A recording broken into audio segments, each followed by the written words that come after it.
To make a local playlist, we first need to make a global playlist that will include the local playlist asset.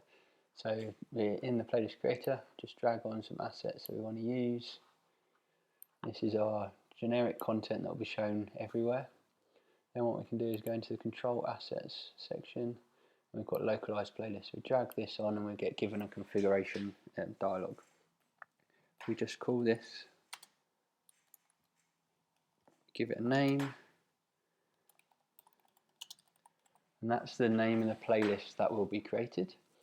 We can either have a playlist per player or not. So if we don't, then that local playlist would be for all players that we select.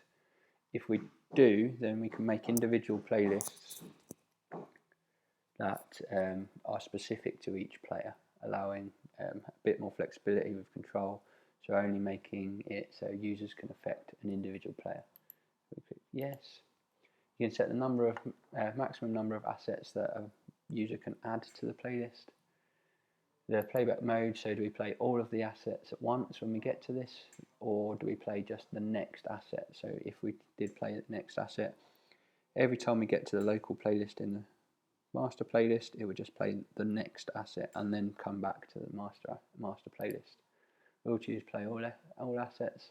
You've got playback duration, play to length, which is the length of the playlist, or play to set duration, which is the duration that we select of the localized playlist in the master playlist. And you've got play order, normal, random, reverse, or play the top X items. Then what we want to do is select the players that this relates to. So come into here, just do a search. This will give us all of our players. We're just going to choose one for simplicity. So we choose this one here. We can see 17121 is the player serial number. Click OK, and we can see that we've got a localized playlist. So if we now save that, local playlist demo master.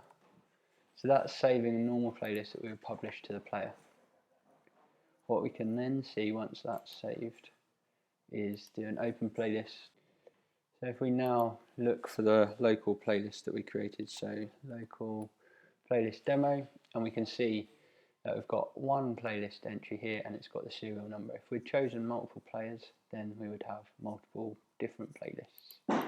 Open that up and we can see that we've got an empty playlist, allowing you to use this playlist just as you would any other.